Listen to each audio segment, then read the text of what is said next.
What's going on, people? This is Joshua's Future Filmmaker 3940 Reviews, where I talk movies, TV, and music, giving you guys another Dune-related review. Now, if you're wondering why this is a voiceover, is because I want to try something different, as I usually do with most of my videos, where I just do voiceover recordings. This is going to be my review for the 2000s miniseries of Dune, which we are continuing the road to Dune Coverage, and I could not be any more excited to finally get to talk about this miniseries as well as Children of Dune. Of course, this is based on the novels of the same name by Frank Herbert. I almost said John Harrison. This is directed and written by John Harrison. It stars William Hurt, Alec Newman, Saskia Reeves, and McNeice, Julie Cox, Giancarlo Giannini. And this premiered on the Syfy network back on December 3rd of 2000. And this is a 3-part sci-fi film. If you guys are new to the channel, thank you guys so much for coming over and watching.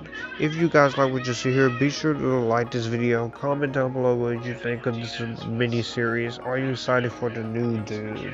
Also, be sure to share this video with your friends, because it does help with the algorithm and it does help this channel grow. Also, a like and subscribe and hit the notification bell would also be very nice. With that being said, let's get into this. As with the 1984 original, this is the 3-part miniseries of Dune, based on the classic sci-fi novel based on politics, betrayal, lust, greed, and the coming of a messiah. Of course, this is the same story as the original, but this is a much more better attempt to try and do something with this material. After the 1984 mess of a movie from David Lynch, Dune had a second chance at life and trying to adapt this from the big screen. So back in the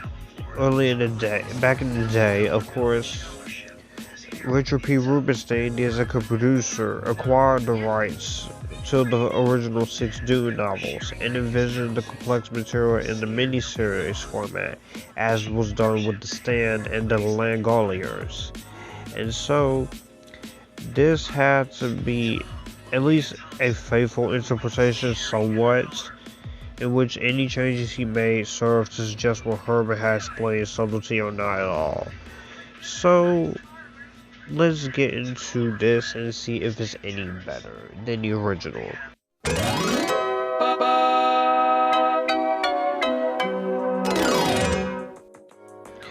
First off, I will say that there is a lot more effort here put this time around. Not that David Lynch didn't put any effort, but I feel like his direction was held back from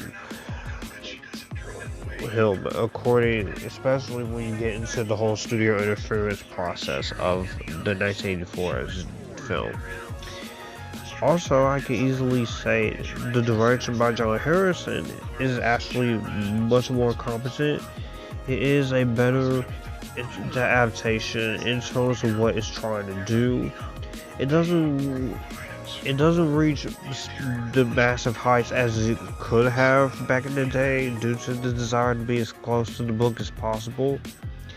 But the narrative does get over-explained at points, and in a way to make sure no one is left behind. And the story does drag in certain areas, but everything on screen I think is very well done. It is very well handled by John Harrison. You can tell that he is trying to bring some alpha and some soul into this, and I think he does really good for what he has to do. Camera-wise, I will say visually, cinematography from the standpoint, it is very, very creative. I will say, for the $20 million budget that they had, you have a beautiful cinematography from Vittorio Storaro, and it's a very good looking miniseries. It looks like something that will come out today, and it's treated with proper care and respect. So I definitely have to give a lot of credit to what this was trying to go for, and I very much liked what this movie was doing, and it was also very interesting to see what they were doing here, and it's a very well handled in terms of what it's doing. So I definitely say that it does a really great job, and with everything that it goes for, and it is much better with terms of the CGI and the animation. And this is from Syfy, so some of the CGI is not going to be the greatest, but it is at least more respectful to the source material and more well conceived. And the way they chose to focus on the exponential stuff with the dramatic interplay of the narrative and not so much on the actual war spectacle is very creative, very jarring, but I think is also really engaging. And also the themes of religious fanaticism and the dangerous double layer of the affable legends and myths are well present here. You can tell that they wanted to respect the source material as much as possible, and to the credit, I do think they do a very good job. And also, when it comes to the narrative, we do have a cold truth about Paul being in his heroic revolts against the oppressors by leading the freemen in the promise of glory to come, but for petty revenge because he ignores the decimating future that his actions will create, thinking he is the promising hero that will bring glory to the people. And the characterization of all the characters is a lot more better here, but it doesn't reach to its full potential, which is one of my issues here with it. And I definitely have to say, you do have an inevitable tragedy and a victory finale, and the struggle is far from over. Everything he greatly accomplishes will come with a grave cost. I do love how that is presented here. Acting wise, I think everyone here does a decent enough job in the acting department. You have, of course, well-known actors like William Hurt, Saskia Reeves, and McNeice here, and the acting here is solid. I do like the actors, for what is required of them. Alec Newman does a good job in the little part of Paul Atreides on screen. He has the charisma, he has the attitude and characterization that is required. So I think he did put it off there. You also have McNeice as Baron Harkonnen, which from the voice and behaviors, and he doesn't go over the top. He keeps the malicious level of poisoning words and illustrating his intellect, and the nature of his character is the best casting of this entire miniseries, and he pulls off the part fairly well. William Hurt and Saskia Reeves does great as Duke Leto and Lady Jessica, Paul's parents, and they do a very good job in the role. There's required of them. They do keep this afloat. It is a lot better than the 1984 version. It still has its problems in terms of some changes made to source material, some slow spots, some dated CGI. But I will say that there's a lot more effort that they put in here. We will get to Children of Dune soon enough, because I did also watch that one a few months ago. So that one will be coming right away in a few coming weeks.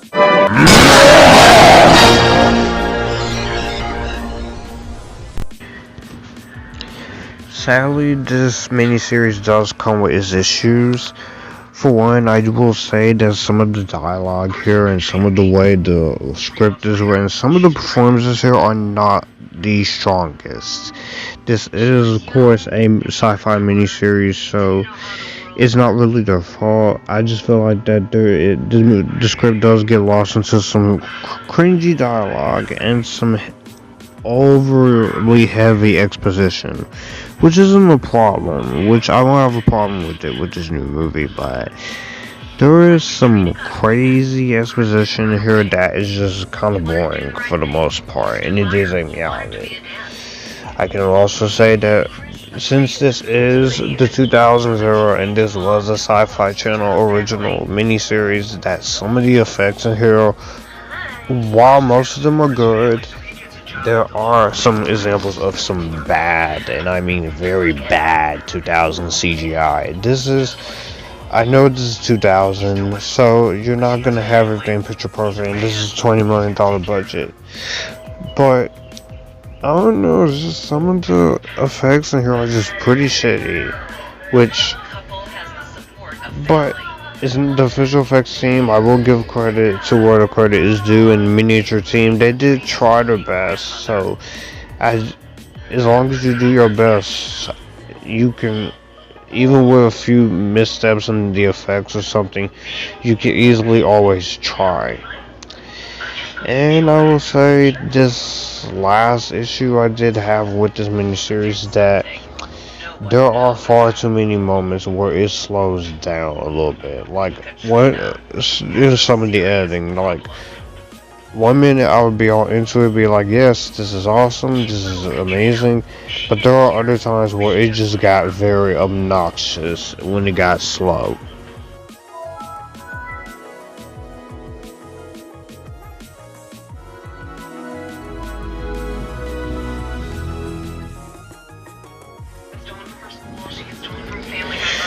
At the end of the day, Frank Herbert's Dune, or the miniseries version of Dune from 2000, is a massive improvement over the 1984 film, but it's still not the perfect Dune adaptation.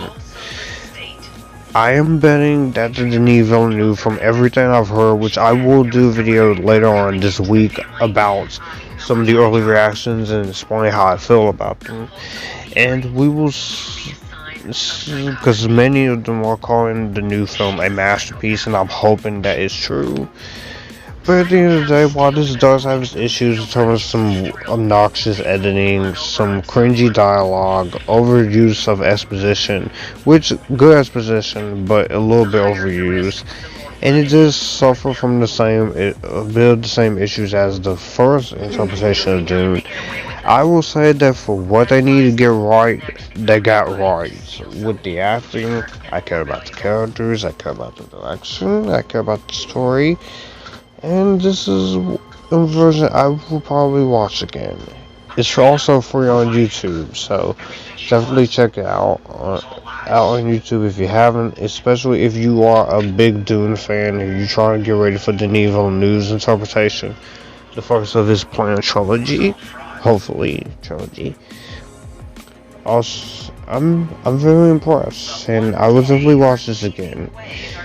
A very good sci-fi miniseries from the 2000s, and this is one of the better things that Syfy Channel has done that I very much appreciate. So, at the end of the day, I will give Dune 2000 an Epictastic for doing what it set out to do. Anyways, that was my thoughts on the 2000s Frank Herbert's Dune miniseries. Stick around in a few weeks because I will have my thoughts on Children of Dune, which is the sequel, and I've already seen it, and that will be voiceover as well. That will be pre-recorded too, leading up to the 2021 film Dune Part 1, the first of this planned trilogy Villeneuve's got. But I'm excited for it. I will definitely have more talk about it, and also there will be a lot more Dune 2021 stuff after the film, including a ranking. So, in the comment section down below, what did you guys think of this? Did you like it? Did you not like it? Or are you somewhere right in the middle? All of my social media links are in the description box down below. If you would like to send money to my Chime or a Cash App, you can do that as well. If you'd like to say anything from my Amazon wish list, you can do that as well too. I appreciate your patience for the Dune 2021 coverage videos. Check out the other Dune related videos that I made in the playlist called The Road to Dune Coverage. And I'll see you guys in the next one. Until next time, you guys keep it cool, join the Epictasticness, and stay awesome. I love you guys very much.